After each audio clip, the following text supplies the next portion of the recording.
Hey guys, so this is Amity. I'm going to be doing another tutorial, this one on the tips and tricks and just general editing basics that I do with my still image editing. And hopefully you guys can bear with me. I did order a mic so that I could do better tutorials, have a lot better audio, but unfortunately that completely fell through. So I decided just to go ahead and do the tutorial, even though my audio is going to be terrible as per usual.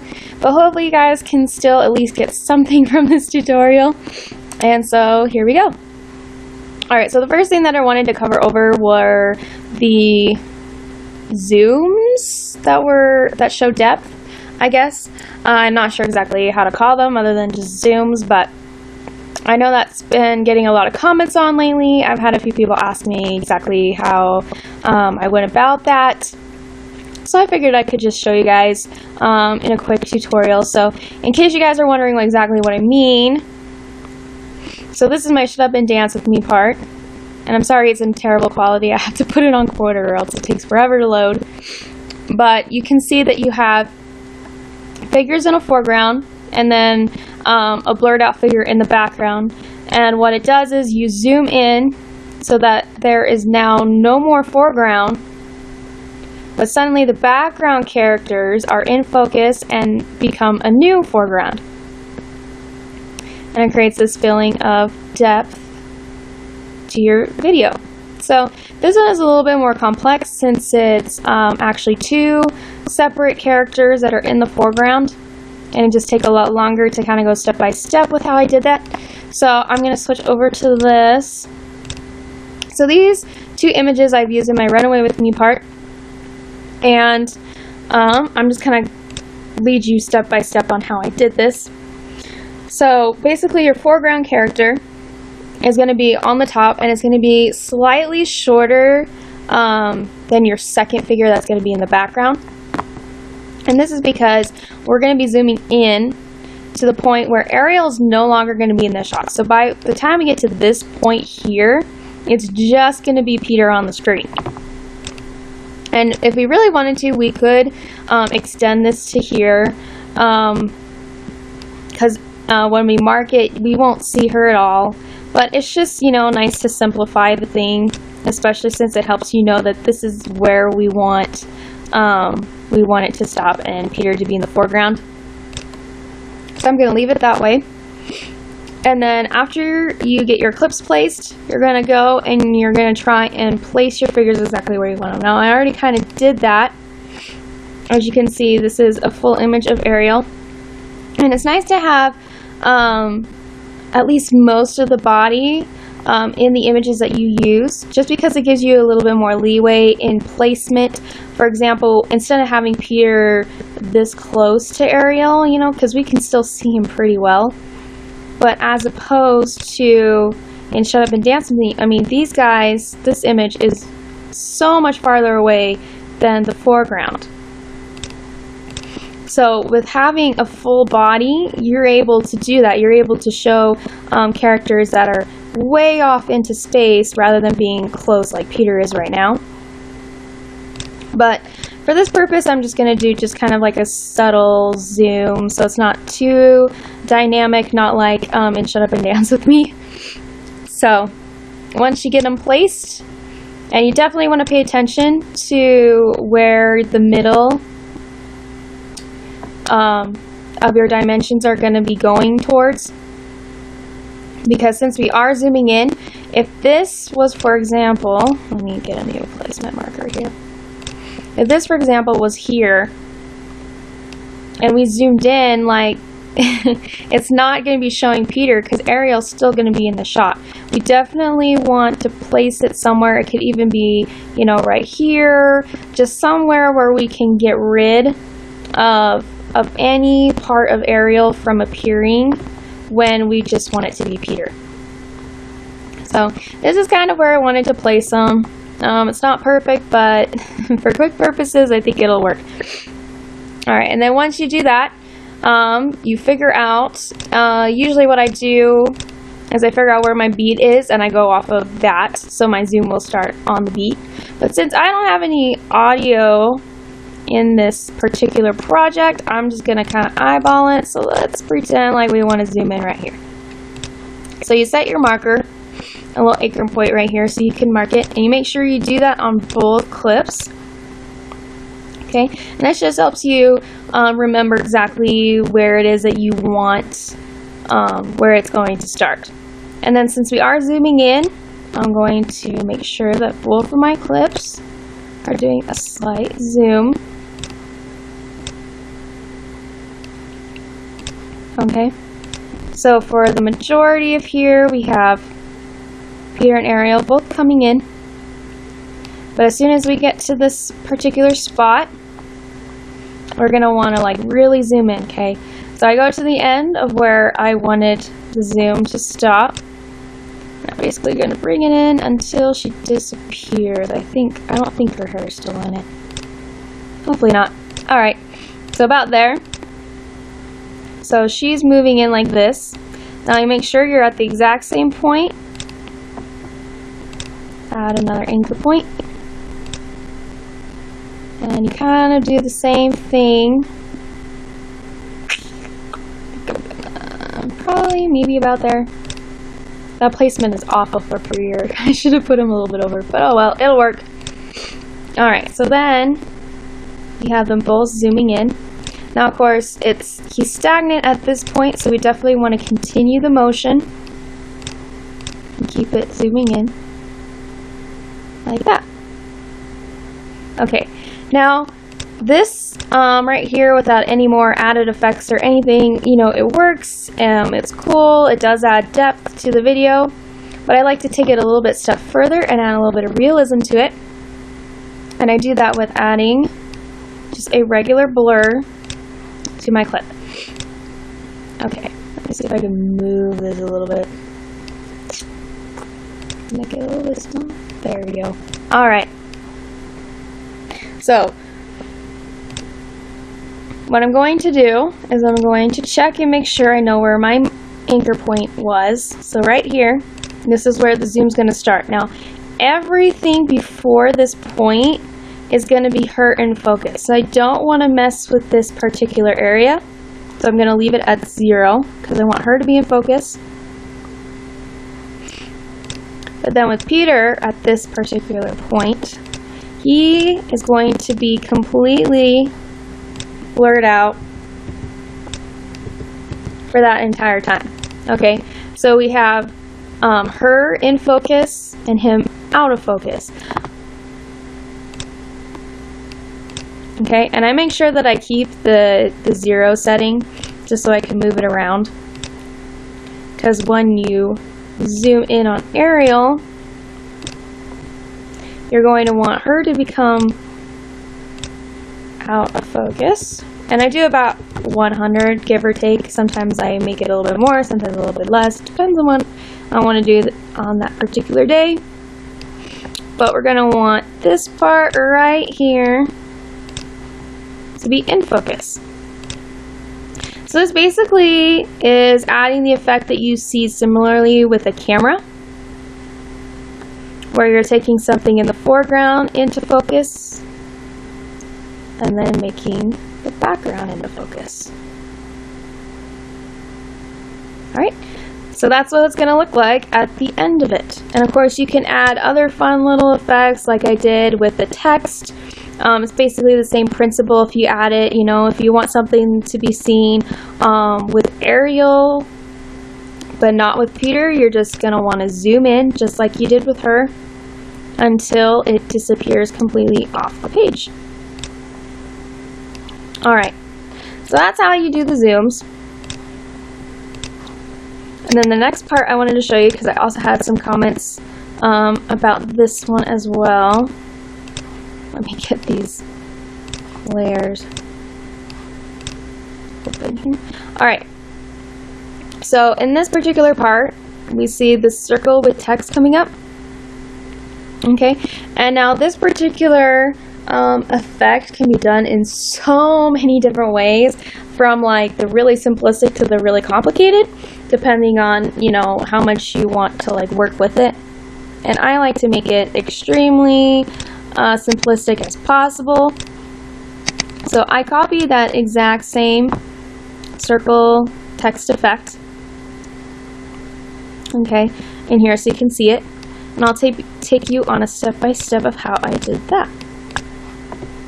Okay, so basically it's just a regular old text generator, okay? And we can just try and do like a hey, or we could put whatever we wanted into it, like a hello, or whatever floats your boat. And let's see if I can remember exactly what font it was. Oh, there it is. Okay. So the font that I use for this is Baskerville MT Pro Semi-Bold. Okay, and you'll notice that if you leave these unchecked, it'll look like this. So I like to leave it bold and italic. You don't necessarily have to bold it because it's not really going to change anything. But at least it's cute, these cute little Y's that I just adore. And then all you're going to want to do, let me change the color so you can actually see it. There we go. Alright, and then you just bring in the tracking so they're all nice and connected together. And the way that you make it so that there is a circle here with color in the background is you just add a color. So we could do black if we wanted. See if I can get like a nice color here. Oh, purple's not too bad. That's probably like really close in like colors, but we'll go with it. Alright, so then once you do that, you can even add color behind the text. When I do that, I always use shadow, and I'll just play around with the placement for the offset. So about there, and then just change whatever color it is that I feel like it. This is going to be like a really bad color combination, guys. But I don't even care at this point. So we'll just go with that. Alright. So you have the text, you have the background, and now you have to get it so that there is multiple phrases. And this is where you can kind of branch off and do your own thing. But how I like to do is I like to make it at least, you know, like kind of tiny, like a 36 or so. I'll copy what I have here, and then I'll just put a few spaces, and then just basically just spam it until I get it to fill up an entire line of text, which is actually, you know, something like that. Alright, and once you have that, I'll copy the line, enter and paste, enter and paste, enter and paste, until I basically fill up my entire preview screen. Alright, I did not have to do that many, but that'll work. Okay, so then you can see that there is a difference between this one right now and this one. So, because we have the exact same amount of haze in every single line, they're going to line up vertically. Whereas this one is lined up more diagonally. So if you're looking at a brick wall, this is kind of the effect that we're getting here, and we want to add that here. So just make sure you're at the end of your line, which it looks like I am, and then for every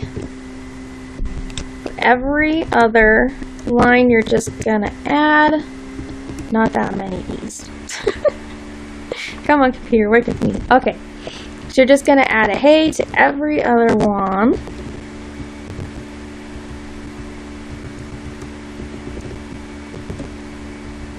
This poor computer. There we go.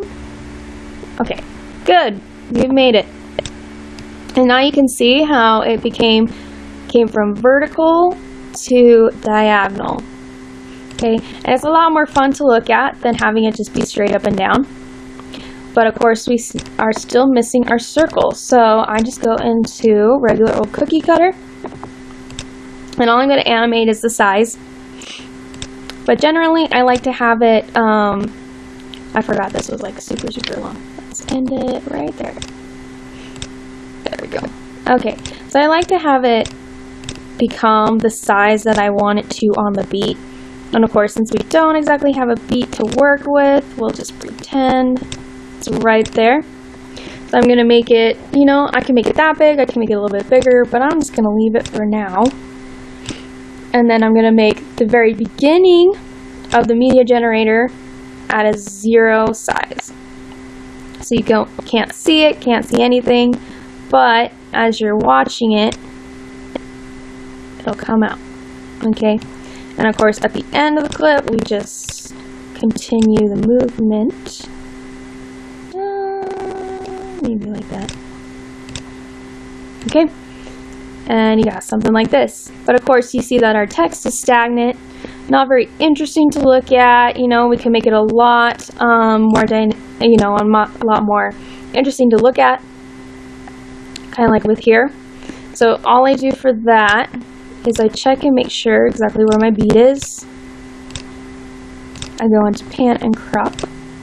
Okay, and I'm gonna leave the very beginning of it here. This is why I kind of make the text small, because by the time I get to here, I'm going to be zooming in quite a bit. So see, our hands are going to get a lot bigger. I'll tilt it to add a little bit more dynamic. And then continue the motion all the way through. Okay, so you have something like that. And that's just my really quick, simple, easy way to do it. I know some people will use, you know, hundreds of layers and have, and just, you know, copy and paste the text and just move it manually so that they can get different colors, different movements. Say they wanted this line to be going left and this line to be going right. You can do things like that if you do multiple layers, but I like using just one layer, just nice and simplistic. And you got something that looks like this. Okay, so that's how you do that specific effect. I also kind of wanted to show you guys a little bit more transition-wise. So a lot of my still image editing, sometimes I like to have transitions. I don't like it to just suddenly appear, you know, with a different image. I like it to flow a little bit. And that's completely your preference. But for me, sometimes it's really hard to kind of show an image, a transition between images, because you might add a fade. For example, let me just kind of demonstrate this here. Okay, so say I wanted to add a fade here, and we could just, you know, copy and paste this thing here. Okay, we just wanted, you know, just to fade into it. You'll notice that here, while she's fading, you can see some of it in the background behind her. And that might not be something you want. I know it's something that I definitely don't like to see when I'm editing my stuff. I know I kind of like drastically, I'm kind of like forcing it to do that, but that's definitely not something that I really want to see in my videos. So what I do is I make up transitions using media generators.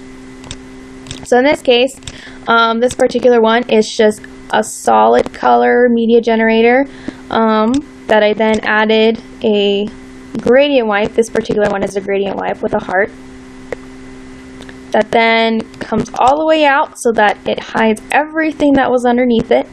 So I can then switch images, and then I just fade it so it almost does this little color flash kind of a thing. Okay, so then you have this little transition. You don't have to make it suddenly appear with a different image, but you don't get like those odd transitions where some of the clips are fading a lot faster than others and you can see things behind them and that kind of stuff. And I'll do that with so many different things. Of course, here's another gradient wipe one, but here's one that I used with Iris. which is this transition right here. That's all it is just a default. And I'll overlap them to add a little bit more color and variety, because sometimes just seeing one color just kind of, pop out like that. It's just kind of boring. So this one adds just a little bit more dynamic. And of course, sometimes I'll add the transition to the end of it. And I'll kind of show you what I mean in cases where I would do that. But in this particular way, I added it to this one so that the circle is coming out again. And then did not add it to the yellow so that when you see it start to fade out, there are these little borders around your image. And it's just, I don't know, I just like it. I think it's like a cute little effect. Like an added third transition when it's really just the two working together. Okay, and then as for the one that I use most of the time, and I actually remember getting a request to show you this. This is a good thing I'm going to be showing you guys now. So I just take a solid color generator, okay, and I do these on the beats, but I'm generally going to make them rather short and have the fades be the exact same length. So it's like about here. I can make it whatever color I want. I might as well just make it pink. Okay, I'll go into my transitions, and this is what I use. I use linear wipe. So all of these transitions here are what I use. And so for example, let's do this one. So this one's top left diagonal hard edge. You can make it soft edge if you really want. It would look more like that. I kind of like the hard edge myself, like personally. So I'm going to use that. And you just make sure that you add it to the end of it. Okay, so the movement is all solid, that they're uniform, and everything's moving at the same rate. Okay, so then you can change your clips right here. Now something else come up.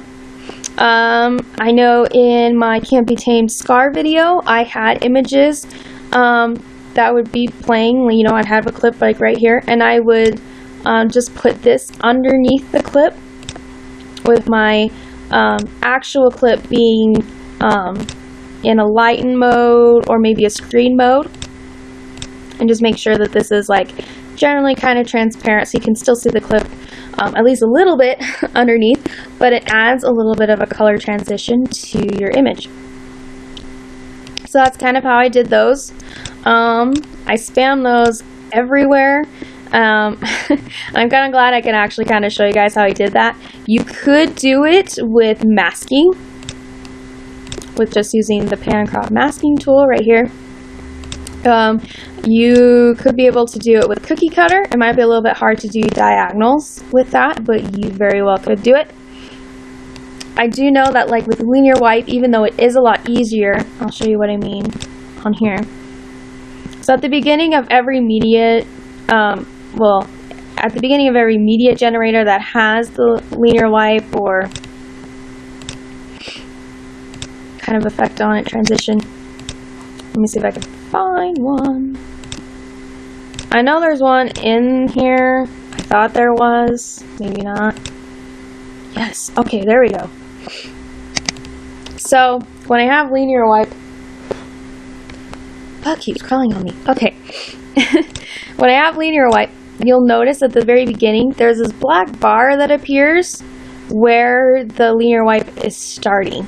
So this one's coming from the top down, and then this one is going to come up from the bottom, but you'll see these black lines show up in your project, and that can be really irritating sometimes. Thankfully, since I do add my colorings after I render, I kind of just zoom in on the entire project file just a teeny bit so I can get rid of those borders. So it's not too much of a hassle. But that is something to be aware of if you do use linear wipe, because it will do that. At least as far as I know, it does it every time for me. But that's definitely something to keep in mind. And then let me see if there was anything else I wanted to cover. Okay, this one's probably a fun one to do. Okay, so as far as this goes, this is very similar to the depth zooming in kind of thing that I was showing you before, except this one is in a different direction, involving text, that kind of thing. So this one, I just have regular text set up to just, you know, kind of come out during here, but then you notice that on the beat here, I suddenly zoom in upwards towards Cat's head, and suddenly we have some more text, but yet everything is moving like an image at the same time. So it's the same principle. You're gonna want to make sure that everything is just moving same direction, about the same speed. When dance is coming up, you just make sure that even though you're zooming in, that it's still, you know, about the same distance. And that can kind of take some trial and error. I know with this particular one, when I was trying to figure out where exactly I was going to put this part right here so that it worked, I'll just watch it keyframe by keyframe. And if it seems to be kind of, you know, being in the same general spot, then I'm good with it. Okay. And then you just make sure that all your movements are just kind of following through. I know this one is a little bit awkward because I am having dance kind of, you know, tilting a little bit towards the bottom of the screen, even though we're moving upwards. So it's a little bit awkward. But overall, once you get it set up, you are good to go. Okay, so I think that about covers everything that I was planning on showing you guys. I know that I am totally open to doing more tutorials on anything you guys have in mind. So if you guys have any requests for me to cover, just let me know, and I would love to help show you. I also have a colorings tutorial coming up, like another coloring bee for you guys. So stay tuned for that, and you guys have a great rest of your day.